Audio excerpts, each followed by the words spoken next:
Was made by Mr. Frost. The motion is improper as the item is not on the agenda. Any other chair recognizes? So Mr. Chair, you want to use procedure to push back accountability? No, we're holding people accountable today. That's why we're here. Well, why won't you move to make sure that we get the relevant documents from Mar-a-Lago? That I just read this, and you're saying it's because it's not on the agenda that we can't move forward with this? You have full discretion of this committee to say, you know what? Let's have a vote in a bipartisan way to say we want the documents from Mar-a-Lago. I don't have full discretion. It's in the rules. We vote on a rules package at the beginning of the You're able Congress. to say right now that we can vote on this. We cannot vote on it. It's in our rules. We'll be breaking our rules. We have to apply to the rules too. We're not like the Clintons. No. You are hiding behind process to protect these Mar-a-Lago documents, and I think it's disgraceful. Chair recognizes Mr. Cloud. Thank you, Mr. Chairman. One thing was noted in the Clintons' letters is they said the subpoenas were illegal. I'd be curious to know if the ranking member thinks that they're illegal. And with that, I'd yield the rest of my time to you. Thank you, Mr. Cloud. I want to make sure everyone is aware. On February 11th, Attorney General Bondi will be appearing as the sole witness in front of the Judiciary Committee. Ms. Crockett is a member of the Judiciary Committee. I would assume, I don't want to speak for Ms. Crockett, but I would assume you'll ask her questions about the Epstein investigation and her progress towards releasing the documents. Mr. Massey is a member of the Judiciary Committee. He's already stated publicly he's going to spend his 5 minutes asking the Attorney General about the Epstein documents. So the Attorney General is slated to be in front of Congress, and I'm pretty confident that just about everybody on that committee is going to ask the Attorney General where we are with the document production. So I think that's important to note. February 11th, she's slated to be in front of the Judiciary Committee, and with the discharge petition, when the House voted for that, we issued the subpoenas for the Epstein documents. Then we all voted for the discharge petition. The discharge petition has jurisdiction in the Judiciary Committee. So she's going to be in front of the Judiciary Committee. The next week we're in session. So I think that's important to note. Do any other members seek? Okay, Mr. Lynch, then, yeah, go ahead. Thank you, Mr. Chairman. I would remind the gentleman, and I'm sure he knows this, that the Oversight Committee is the principal investigatory committee in the House. And we have a responsibility. It may be a shared responsibility with Judiciary, but we nevertheless have a responsibility. And we are the ones who issued that subpoena. This committee did. We are the ones who sat with the victims, right? We looked them in the eye, including the Speaker of the House. We looked them in the eye, these women who have been struggling to get justice for many, many years, and we promised them, every member of this committee, we promised them that we would do everything under our power to make sure they finally receive justice. And here we are today. Now, with millions and millions of documents requested back in August, we've still received, what, 1% of the documents? This is evidence of wrongdoing in many cases. And yet we're allowing Attorney General Bondi to obstruct justice, basically. Even the little bit of evidence that she has provided, she also included a statement that basically said, don't believe this evidence, there's a lot of falsity in these. I mean, I have never seen an Attorney General in this country provide evidence and then give an opinion on that evidence to the legislature, to the Congress. That is unheard of. But it shows her willingness to do whatever she can to obstruct justice from being delivered. The second thing I want to say is, if we are truly interested in getting information relative to this investigation, there should be some underlying basis for that. And I have reviewed all of the evidence that's been made available so far. I find nothing that points to Secretary Clinton in this at all. Yes, she was Secretary of State at one point, but the information that we're trying to get with respect to Secretary of State is available from any Secretary of State that served in that office with respect to trafficking. So there is no direct reason, no direct evidence to point to Secretary Clinton in any of this, and yet while those millions of documents are being denied us, we're pulling someone forward, I think, for the point of embarrassment, public embarrassment, and because of a ill will on the part of the president to bring her forward for embarrassment, but not for the purpose of gaining helpful information for this investigation. Mr. Chairman, I'll yield the balance of my time to the ranking member, Mr. Garcia. Thank you, Congressman Lynch. Mr. Comer, I just want to be just pretty clear about two things, and one particularly something that you said. Let me just start by saying that you noted in your comments that your concern and your biggest concern was the issue of the transcript. And I want to just go back really quick, because you and I share respect for subpoenas. You and I share that we want the former president to answer questions. Is that correct? Correct. Great. And so does every other member of this committee. We want the former president to answer questions of this committee, and we want not just the former president, but everyone to follow subpoenas of this committee. So let's agree on that. But to be clear, President Clinton, the former president, has submitted a signed declaration. He's offered to sit with you and me and answer questions.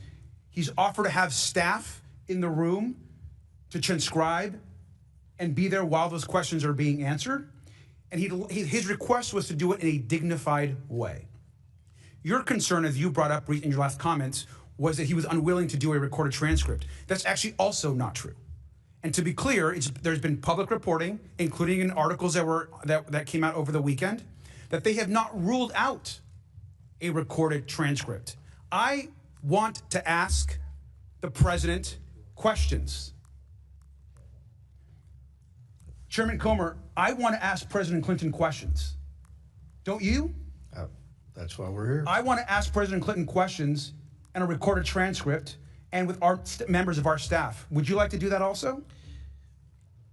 May I make a comment on the transcript?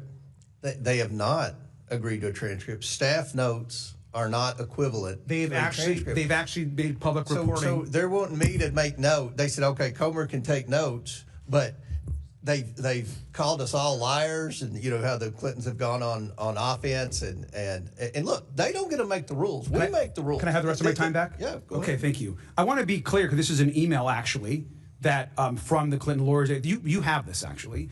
To be clear, at no point were we opposed to the creation of a record of the interview, which is why we offered to allow the note takers previously. They go on. You have this email, sir. So I guess my question to you is, do you want to sit down and ask President Clinton questions? Actually, can I have my time back? Will the ranking member We'll recognize Garcia, then Mr. Donald will be next. So thank you. So my question to you, Mr. Comer, again, is if we want to actually ask questions of President Clinton, of which those of us in the minority want to do, then let's get him in. Let's negotiate a recorded transcription of that interview to further our investigation. I thank you for the yield, Mr. Lynch. Time's expired. Chair recognizes Mr. Donalds. Yeah, Chairman, point of clarification. Both President Clinton and Secretary Clinton were subpoenaed by this committee to come in for a transcribed interview. Is that correct? For a deposition. Excuse me, for a deposition. Chairman, I've been in these closed depositions a number of times in my time being on the Oversight Committee. I fail to see what President Clinton's talking about with respect to a dignified manner. Every time I've been involved in any of these conversations, even when it was former President Biden's son came in for one of those, and I'm not trying to bring up all the Hunter stuff, it's just a point I'm making. I think everybody just take the temperature down, relax. Even those the closed door depositions have always been held in a dignified manner. Members have had questions outside of questions from committee staff, but members on both sides of the aisle had an ability to answer those questions. Those interviews are recorded. The transcripts of those interviews are provided to the public. I fail to see what special accommodations President Clinton and Secretary Clinton were looking for. Chairman, can you help me understand this? Or even a ranking member, I'm really trying to understand. I'm not trying to make a point. We do too much of that here. I'm trying to understand, because if we're holding a new meeting to replace what the committee already requested, my question is why?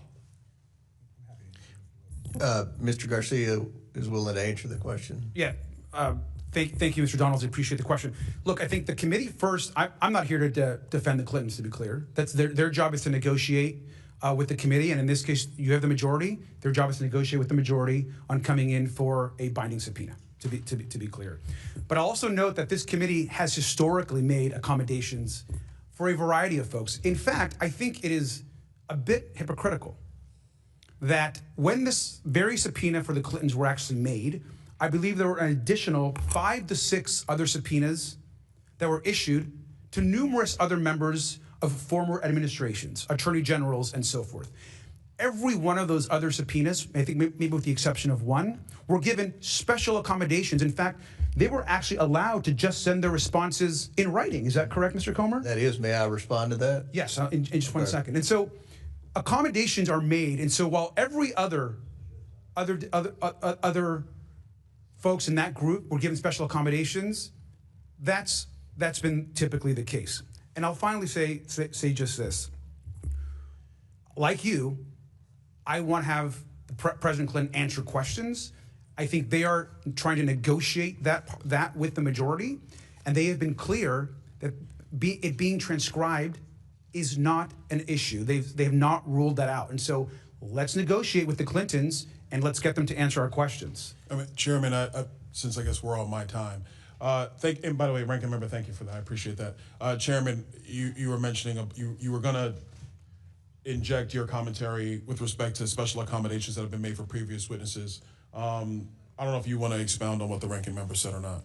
I would love to. So, first of all, you talk about ongoing negotiations. We have been negotiating for 5 months. This is clearly a stall tactic, hoping that the time clock runs out and the House flips and that you all let them off the hook. But secondly, you mentioned, and I mentioned this in my open statement, there were names on that initial list with the Summerlee motion and the Scott Perry amendment, Attorney General Holder, Lynch, Sessions, and Garland, as well as Comey. They all complied and had written statements under the penalty of perjury that they had no knowledge of anything with Epstein, that they weren't directly involved in the investigation and basically had no personal relationship. I think we would all agree the Clintons had a personal relationship with both Epstein and Maxwell. It's from the evidence that we've received thus far from the estate and all the other documents that we have thus far, it appears that Jeffrey Epstein visited the Clinton White House 17 times while he was president, and then post-presidency, it appears that Bill Clinton flew on Epstein's plane at least 27 times. So there's a huge difference between the knowledge and relationship with the Clintons and Epstein and Maxwell versus the former attorneys general. And another note, I don't know if it was Mr. Bell or whoever said that we only are interested in Democrats. We grilled Bill Barr and Alex Acosta, and they are very Republicans. In fact, they were members of the Trump cabinet. Now, I've been on the Oversight Committee 9 years. We've had 4 other committee chairs. We've had since I've been here, we've had Jason Chaffetz, Trey Gowdy, Elijah Cummings, and Carolyn Maloney. I don't ever remember a time, and I could be wrong. If I am, I'm sure you all will correct me, but I don't remember a time when Carolyn Maloney or Elijah Cummings subpoenaed a high-ranking Democrat to come in for a grilling. So to imply that this is partisan, that is just simply not true. We've already had 2 very the former Attorney General of the United States under Trump and the former Labor Secretary and U.S. Attorney. So we've done that. And then one other thing with the Clintons, and I'll yield back.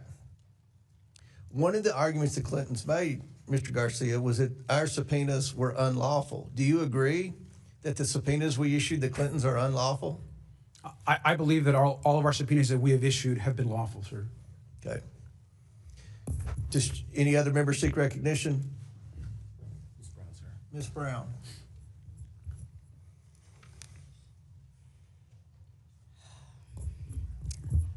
Ms. Brown. Thank you, Mr. Chairman. It's clear to me that the purpose of this meeting today is just to continue this committee's agenda of political theater, plain and simple. Democrats have been very clear, abundantly, repeatedly, and without room for ambiguity. We want to hear from anyone who has information about the Epstein crimes. And yet, when former President Clinton and former Secretary Clinton offered to cooperate with this committee to submit sworn statements, to provide what they know, to engage in good faith, the majority said no. And that's what brings us to why we're really here today. The majority is rushing to hold in contempt two private citizens who have demonstrated their desire to cooperate with this committee and who have called for the release of every file on Jeffrey Epstein, all while the Department of Justice and Attorney General Pam Bondi are breaking the law in plain sight.